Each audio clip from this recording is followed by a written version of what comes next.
Voici 10 opportunités d'agribusiness ultra rentables, capables de rendre toute personne pauvre à riche immédiatement. Et si tu restes jusqu'au bout de la vidéo, je vais partager avec toi la 11e opportunité d'agribusiness capable de te propulser dans le Gotha tel que des hyper riches. Donc bonjour, bienvenue sur la chaîne. Si tu me découvres pour la première fois, je m'appelle Thierry Toukou. Sur la chaîne, je parle d'agriculture, je parle d'élevage, je parle d'entrepreneuriat, je parle d'investissement. Le but de la chaîne est afin de valoriser et de vulgariser nos produits africains. Si j'ai créé la chaîne, c'est afin de venir te permettre d'aller entreprendre dans le domaine agricole autrement. De changer ton mindset, ta perception sur le domaine agricole. De te dire que c'est dans les produits du terroir où il y a de la plus-value. De venir te faire une agriculture aujourd'hui gagnante. Une agriculture où tu brasses, c'est-à-dire que des millions, voire des milliards. Si moi je me suis lancé dans le domaine agricole, c'est justement en changeant, c'est-à-dire que ma façon de penser, c'est en allant faire une agriculture dont plusieurs personnes, c'est-à-dire que ne pensent pas, c'est d'aller faire l'agriculture pas là où on nous attend, pas sur les cultures sur lesquelles on nous attend. Je suis entrepreneur agricole sur les cultures telles que le poivre du Cameroun. Tu connais bien le poivre du Cameroun. Donc, c'est la première épice la plus consommée au monde. C'est la troisième culture la plus rend chère au monde. Le poivre du Cameroun a reçu son label indication géographique protégée en 2013. C'est vers là où je me suis lancé. Je suis lancé sur la culture du palmier à huile. Je suis lancé sur la culture Ristinon Eloti, comme l'on appelé Arpi Ouswanjansan, sur la culture du Bitacola, encore appelée Petite Cola, qui est la Garcinia Cola. Je suis lancé sur la culture de Cola Kubinata. Donc, tu vois que c'est généralement les cultures sur lesquelles on n'attend pas plusieurs personnes. Et c'est des cultures comme ça, forestières non ligneux, dont on prélève encore les fruits de façon sauvage. Tu vois, moi, c'est ce sément que j'ai choisi. Tu vois, contrairement, c'est-à-dire qu'à plusieurs qui vont vers les cultures conventionnelles sur lesquelles nous n'avons pas le contrôle sur les semences, ni le contrôle sur les prix. Les cultures que j'ai citées là-haut, c'est des cultures qui, je veux dire, multiplicatrices de devises. C'est les cultures de rente. C'est là où se trouvent les seigneurs de la terre. Donc, si tu veux aujourd'hui changer ta vie sur le plan économique, si tu veux atteindre ta liberté financière, si tu veux avoir ton indépendance financière, si tu veux avoir la liberté de temps, afin de pouvoir consacrer assez de temps à ta famille, si tu veux avoir la liberté géographique, si tu veux, c'est-à-dire que justement aussi, avoir les moyens de te soigner, il faut comprendre que se soigner aujourd'hui, c'est un luxe. Hein? En Afrique, tu n'as pas de l'argent, tu crèves. Pouvoir subvenir aux besoins de ta famille élargie, pouvoir donner une éducation de qualité à tes enfants, pouvoir surtout laisser un legs à tes enfants, parce que c'est des cultures qui sont générationnelles. Donc si toi aussi tu veux emboîter le pas, si tu veux t'inspirer de mon parcours, regarde sous la barre de description, je partage avec toi 10 idées de meilleures cultures ultra rentables à lancer en Afrique. C'est gratuit, regarde le lien, c'est gratuit. C'est des cultures qui te propulsent dans le Gotha très très fermé des seigneurs de la terre. Et c'est des cultures qui sont générationnelles. Donc, sans plus tarder, permets-moi donc de rentrer dans le vif du sujet. Donc, je disais, je vais partager ici avec toi une liste de 11, 11e c'est le bonus, mais une liste de 10 produits agricoles qui peuvent comme ça changer la vie des personnes pauvres à riches. Et tu sais, quand je dis ici agribusiness, il faut comprendre que dans l'agribusiness, il y a le secteur qui est le secteur agronomique, qui est d'aller planter ou d'aller semer. Et il y a le secteur aussi de la transformation. Et il y a le secteur même de la vente des outils.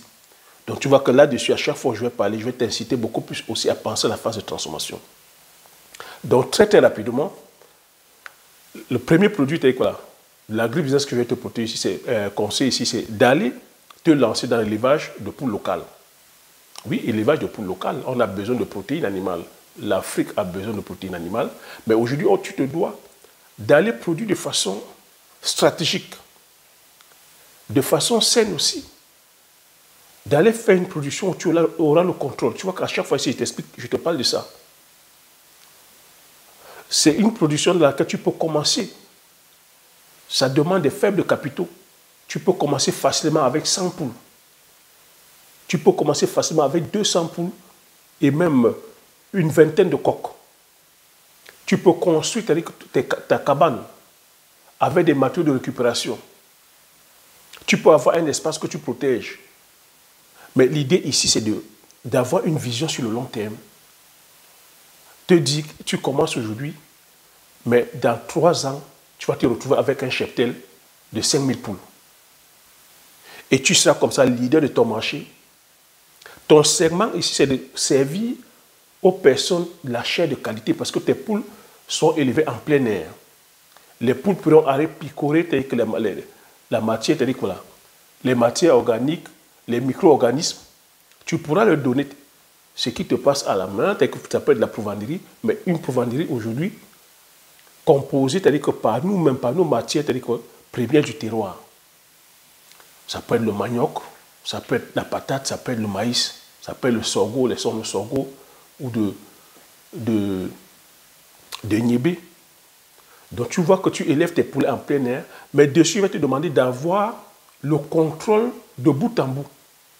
Donc tu élèves, c'est toi qui vas les abattre, tu vas les packager, tu vas les mettre dans le panier d'aménagère. Donc tu pourras même avoir tes points de vente pour pouvoir maîtriser l'ensemble des chaînes de valeur. Tu vois que c'est comme ça que tu peux partir de 100 poules en 2 ans à plus de 3000, à plus de 5000. Là-dessus, le système, c'est quoi? Lorsque tes poules vont se mettre à pondre, il faudrait avoir un incubateur où tu enlèves les œufs, tu vas incuber pour pouvoir multiplier le cheptel. Tu peux aussi te dire, tu multiplies le cheptel, ou soit tu vends aussi les œufs fécondés. Tu vois, c'est comme ça que tu fais pour multiplier ton business. Donc, premier business, élevage de poules locales. Deuxième, élevage de chèvres. L'élevage de chèvres aussi, pareil. On a besoin de protéines. L'Afrique, il y a des bouches à nourrir. Il faudrait qu'on privilégie aussi nos protéines locales. Là-dessus, je vais te demander élevage de chèvres ou tout comme élevage de moutons. Mais maintenant, c'est aussi à voir, tu sais que l'élevage de chèvres et l'élevage de moutons, c'est aussi sensible par rapport à ta zone agroécologique. Par rapport à là où tu te trouves, hein, si tu es au Sahel, c'est plus adapté. Quand tu es dans les zones humides, il faut faire attention, il faut aussi voir les races rustiques qui sont adaptées aux zones humides. Tu fais ta ferme. Mais là-dessus, il faut bien penser ta ferme. Tu ne vas pas seulement te limiter à la vente des brebis ou à la vente, je vais dire, de la chair. Tu peux intégrer là-dedans une formation où tu suis à pouvoir transformer maintenant toutes les matières de ta ferme.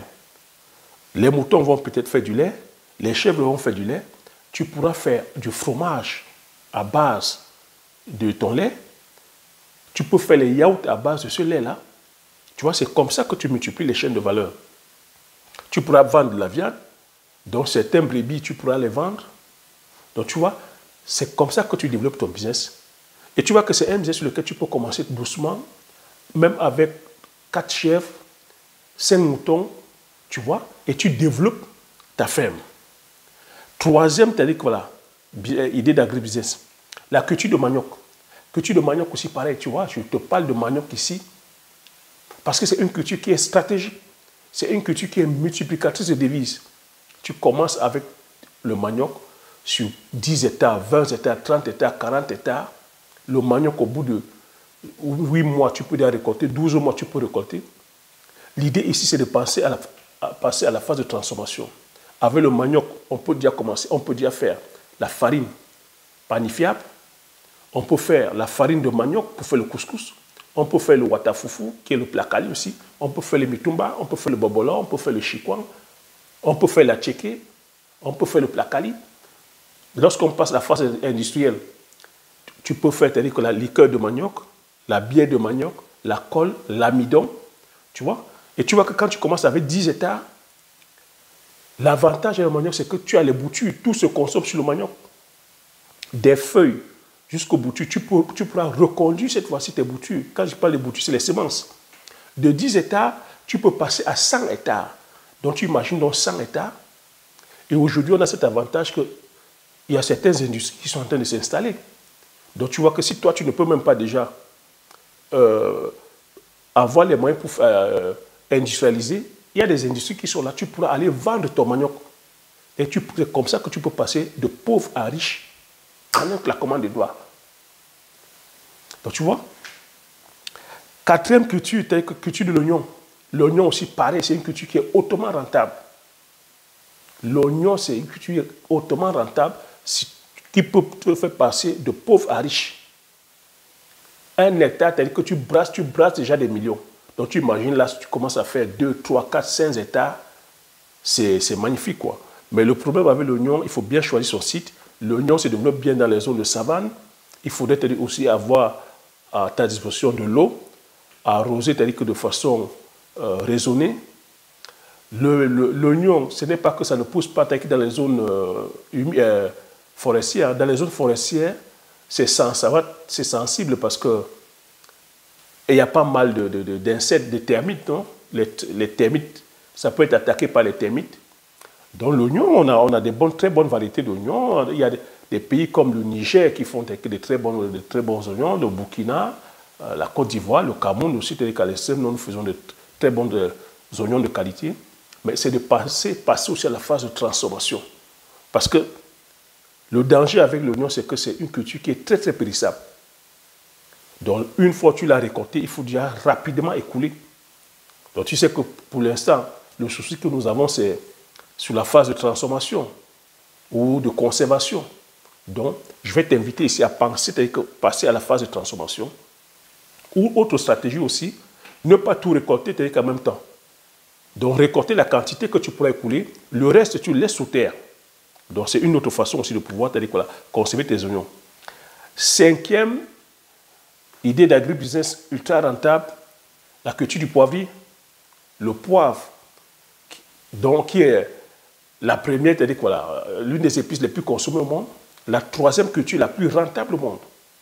Le kilo, c'est-à-dire aussi entre 20 000 francs en Afrique. Tu peux même vendre à 30 000 francs, tout dépend de ton pays. Voilà une opportunité. Là où tout le monde n'est pas, c'est là où tu dois aller. L'opportunité, c'est quand tout le monde n'y va pas. Quand tout le monde commence à y aller, ce n'est plus une opportunité. Ça devient du programmel, ça devient pour tout le peuple. Donc c'est maintenant que tu dois saisir l'opportunité. Aller faire le poivre. Si tu ne connais pas, rapproche-toi vers moi. Je te partage l'expertise. Il ne faut pas aujourd'hui dire que je ne sais pas. Ce n'est pas une excuse, ce n'est pas une raison. Tu vois, tu te lances là-dessus, tu es le pionnier dans ton pays, tu brasses les millions. Un hectare, au bas mot, c'est 30 millions. Tu peux chiffrer même jusqu'à 120 millions. Quand tu viens vendre ici en Occident encore, c'est de la chimamélure. Donc, n'hésite pas. Et tu vois que le poivre aujourd'hui, les ménagers ne peuvent pas s'en passer. Le poivre, c'est que ça va dans toutes les sauces, ça va dans tous les ragoûts, ça va dans toutes les braises, ça va dans tous les rôtis, ça va dans tous les desserts. Tiens, la personne qui allait faire l'élevage de chèvres et de moutons, dans ton fromage, par exemple, tu peux incorporer le poivre. Fromage à base de poivre. Ça va dans tous les sauces, ça va en industrie. On peut faire de la liqueur à base de poivre. Donc tu vois, le marché est énorme. On n'arrive même pas à servir le marché africain. Les Occidentaux, c'est-à-dire qu'en raffolent, ils ne peuvent même pas produire ça chez eux. Donc l'opportunité est immense. Donc, sixième culture, donc, l'igname. L'igname aussi pareil. L'igname, c'est des tubercules. L'igname, aujourd'hui, on se doit de te produire massivement l'igname. Si tu vas te lancer dans la culture de l'igname, sur 5 hectares, 10, 15, 20, 30 hectares, mais tu es mort d'argent. Tu quittes comme ça, voilà, une culture qui peut te faire quitter de la pauvreté à la richesse. Mais c'est de penser passer à la phase de transformation, pareil. En faisant tel que la farine, en faisant les galettes, en faisant le foufou, en faisant, je veux dire, la purée, c'est-à-dire que d'igname. Tu vois que c'est l'igname aussi, c'est-à-dire que voilà, si on passe la phase de transformation, on peut substituer, c'est-à-dire que cette farine-là, à la farine de blé. Parce que c'est ça la stratégie. Septième culture, septième idée d'agribusiness, la pomme de terre. Pomme de terre, pareil. Tu vois que c'est encore des tubercules. Et c'est l'une des tubercules aussi, très très populaire, très consommée. Et l'hectare de pommes de terre, c'est minimum 10 millions. Donc tu vois que si tu lances comme ça sur 5, 10, 15, 20 hectares, tu es mort d'argent. Tu peux même déjà commencer avec un hectare pour commencer quand tu n'as pas les moyens. C'est 10 millions. Et le conseil que je vais te donner, c'est de passer à la phase de transformation. Avec la phase de transformation, on a la farine de pommes de terre, les fécules de pommes de terre, on peut faire des frites de pommes de terre, tu vois, on peut faire de la purée de pommes de terre, et toutes ces farines-là viennent substituer, c'est-à-dire qu'à la farine de blé, afin de nous permettre d'être autonomes. Tu vois. Huitième culture, je dis culture du palmier à huile. Le palmier à huile, ici, c'est stratégique. C'est une culture, encore, je dis, multiplicatrice de ressources aussi, de revenus. C'est une culture bénie de Dieu. Une culture originaire d'Afrique, dans le bassin du golfe de Guinée. Tu vois que l'huile de palme, ça fait partie de nos us et coutumes. Qu'est-ce qu'on peut faire sans huile de palme? C'est la première matière grasse la plus consommée au monde. C'est la seule huile aujourd'hui qui puisse substituer, qui puisse, c'est-à-dire que je veux dire, subvenir aux besoins, c'est-à-dire que mondial. En 2050, on dit qu'on sera avec 9 milliards ou 10 milliards. C'est la seule huile. Parce que c'est la seule culture qui produise à l'hectare plus de 30 tonnes et qui puisse produire en huile 4000 litres d'huile. Elle produit plus que toutes les autres huiles oléagineuses. C'est la seule huile aujourd'hui qui est la plus consommée. On la retrouve en industrie parce qu'avec le palmier à huile, tu as l'huile de palme rouge, tu as l'huile de palmiste, tu as les tourteaux de palmiste, tu as les effluents avec lesquels on peut faire du biogaz. Avec la coque, on peut faire du charbon actif et du charbon écologique. Tu vois que c'est multiplicatrice de ressources. Neuvième culture, idée d'agribusiness, élevage de lapins. Élevage de lapins aussi pareil. Élevage de lapins, je ne vais pas rentrer dans les détails, tu comprends, parce que j'ai déjà fait des vidéos. Tout ce que je cite là, j'ai déjà eu à faire des vidéos. Si tu veux approfondir, tu vas regarder, tu es sur la chaîne, ou tu te rapproches vers moi. Élevage de lapins aussi, voilà, un élevage ultra rentable, qui ne te demande pas des moyens, des gros moyens pour commencer. Tu peux commencer déjà avec 4 lapines, avec 5 lapines. Tu vois? Et multiplier, c'est-à-dire que ton cheptel, parce que l'avantage que les lapins ont, c'est que les lapins mettent bas, c'est-à-dire voilà, dans l'année plusieurs fois. Et il y a plusieurs portées. Et c'est que tu n'as pas besoin, c'est-à-dire que des gros capitaux pour commencer. Tu n'as pas besoin de construire des gros bâtiments. Dans un 10 mètres carrés, 20 mètres carrés, tu mets tes clapiers. C'est des petites cages là, les cages là. Tu commences. C'est un élevage qui est propre, ce n'est pas salissant. Et les lapins ont... La chair de lapin, c'est magnifique, c'est riche en oméga 3, c'est la viande blanche. Tu vois que tu peux t'aider qu'à avoir ton marché là-dessus comme ça. En spéculant, en allant t'aider chercher toi tes clients, en ayant une page Facebook, en filmant ta ferme, tout ce que je te cite là, il faut avoir une page Facebook. Tu peux même créer une chaîne YouTube où tu te filmes dans ta ferme, tu filmes la vie de tes animaux, tu montres l'hygiène, comment tu respectes l'hygiène, comment tu respectes le bien-être de tes animaux. Tu partages avec ta communauté et tu vends à ta communauté. C'est comme ça qu'on fait pour vendre. 10e, c'est-à-dire que l'élevage de porc. Je ne t'ai pas dit que les produits dérivés sur le lapin, l'urine de lapin, magnifique, c'est-à-dire que insecticide et puis engrais. Hein. Les crottes de lapin, pareil. Voilà les produits dérivés, la chair magnifique, la peau aussi, la fourrure, les poils de lapin, c'est demandé dans l'industrie, c'est-à-dire que des fourrures. 10, élevage de porc. Élevage de porc aussi, pareil. C'est une grosse opportunité. Pour une personne qui commence, qui n'a rien, tu commences avec 2 truies, mais là, tu t'imagines un peu sur 2 ans, sur 3 ans, mais tu es mort d'argent. Parce que l'avantage avec les porcs, c'est que les porcs mettent pas tous les 3 mois, 3 semaines et 3 jours. Tu conduis ta ferme correctement. Tu peux commencer déjà avec même les matériaux de récupération pour faire tes bâtiments. Tu commences doucement. Au fur et à mesure, l'argent entre, tu aménages ta ferme proprement. Tu peux aller sur un modèle de ferme intégrée où tes portes peuvent être en plein air, tu as fait une clôture, c'est encore ton modèle. L'imagination est sans limite, quoi. Tu sais aujourd'hui que les consommateurs veulent manger une viande de qualité, une viande qui respecte, une viande qui respecte le bien-être de l'animal, même leur propre bien-être. Donc une viande qui n'est pas très shootée, c'est-à-dire qu'aux médicaments. Donc tu vois, c'est un segment sur lequel tu peux te lancer. Tu commences avec 3 porcs, je dis en 3 ans, tu es inondé. Mais l'avantage maintenant, c'est de penser aussi passer la phase de transformation, c'est de te former. En charcuterie, par exemple, tu te formes comme charcutier. Comment t'as dit que faire du jambon? Comment faire de la saucisse? Comment faire les pâtés? Comment t'as dit, voilà, pouvoir déprécier, tu peux vendre ton porc sur pied, tu peux déprécier, t'as dit que faire du paquet. Donc ça va te demander d'avoir par exemple une chambre froide. Tu peux même faire du porc fumé. Donc c'est de penser à la phase de transformation afin de pouvoir développer plusieurs chaînes de valeur. Parce que tu sais qu'à chaque fois que tu transformes, tu ajoutes de la plus-value et c'est comme ça que tu gagnes. Et à chaque fois que tu transformes et que tu es au contrôle des choses, parce que rassure-toi que c'est toi qui mets dans le panier de la ménagère, les gars. C'est toi qui mets dans le panier de la ménagère. Ne laisse pas d'intermédiaire. Tout ce que je cite là, ne laisse pas d'intermédiaire.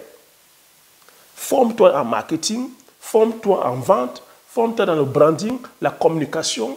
Tu crées une page Facebook, une page WhatsApp où tu communiques ta passion. Donc, si tu es resté jusque-là, tu es jusqu'au bout, je disais donc, la 11e, c'est-à-dire que l'idée d'AgriBusiness ici, c'est de créer, c'est-à-dire que justement, une provenderie, d'être celui-là qui va pouvoir composer l'aliment dans des animaux. Tu as vu que j'ai cité pas mal d'élevage, élevage de poules locales, élevage de chèvres et de moutons, élevage de lapins, élevage de porcs. Tu vois que ça demande l'alimentation. Et dans l'élevage, la partie la plus coûteuse, c'est l'aliment. Ça pèse au moins 80%. Donc tu vois que si tu vas te lancer dans un business comme ça, de provendier, donc celui qui compose l'aliment des animaux, mais l'avantage, maintenant tu as vu que j'ai demandé qu'on fasse le manioc, qu'on fasse les pommes de terre, qu'on fasse l'igname. Tu vois que c'est autant de farine sur lesquelles le provendier pourra aller s'approvisionner avec une culture comme le manioc. Tu vois, lorsqu'on va faire les farines, les déchets, c'est-à-dire que de manioc, les sons de manioc, les sons de patates, les sons, c'est-à-dire que d'igname, on va récupérer avec le palmier à huile, les déchets, c'est-à-dire que les touteaux de palmiste, le provendier pourra aller se ravitailler, s'approvisionner auprès des raffineries, auprès des huileries, pour prendre ces sons-là, afin de pouvoir composer l'aliment des animaux. Donc tu vois que c'est comme ça qu'on peut bâtir une économie. En produisant, c'est-à-dire que nos propres ressources, nos propres matières premières, en transformant nos matières premières. Et c'est comme ça que l'argent reste sur place. Alors que le gros danger aujourd'hui, c'est que nous faisons l'élevage, tout ce que nous consommons, tout ce que nous utilisons, nous importons. L'aliment est importé, c'est-à-dire que de l'Occident. Les sujets sont importés de l'Occident. Les vaccins sont importés de l'Occident. Vous voyez que finalement, c'est un business qui ne profite pas à notre économie. Donc, nous travaillons pour pouvoir enrichir les autres. Donc, voilà ce que je voulais partager concernant les 10 idées plus une idée qui fait 11, l'agribusiness. Je sais qu'en ce moment, c'est le début des campagnes. Plusieurs d'entre vous êtes à la recherche de l'idée, de l'opportunité. Donc, je vous conseille de vous pencher là-dessus, de regarder ce qui marche avec votre sensibilité et regardez, comme je vous ai dit sous la barre de description, je vous propose encore 10 idées, c'est-à-dire voilà, ultra rentables, des cultures qui vous propulsent comme ça dans le gotha très fermé des seigneurs de la terre. Et si vous voulez aller plus loin, rejoignez-moi pour que je puisse vous accompagner pas à pas afin de pouvoir bâtir votre empire agricole. Oui, l'agriculture, c'est-à-dire que pour l'agriculture rend riche. Oui, on peut partir de très peu pour gagner grand, en ayant une bonne vision. Cette fois-ci, en ayant un vrai pourquoi. Pourquoi tu vas aller faire ça? Comme je t'ai dit, pour sortir ta famille de la pauvreté, pour donner la liberté géographique, pour te donner la liberté financière, pour pouvoir avoir les moyens de souvenir aux besoins de ta famille en cas de maladie, pour pouvoir laisser, c'est-à-dire quoi là, à ta famille, je veux dire, une richesse générationnelle. Oui, toutes ces cultures-là, on se doit aujourd'hui de penser léguer la richesse. On peut léguer la richesse. On peut, en se mettant au travail. Donc j'espère que tu as aimé cette vidéo. Si tu as aimé, laisse le pouce, partage massivement autour de toi, afin que ça puisse profiter à plusieurs d'entre vous. Abonne-toi si tu n'es pas encore abonné. Comme j'ai coutume à dire, l'information c'est la connaissance c'est la richesse. Une fois que tu as ces informations, tu appliques les stratégies et tu passes l'action massivement afin d'impacter ta vie et impacter la vie de tous ceux qui t'entourent. Sur ce, je te dis merci. À la prochaine vidéo. Ciao.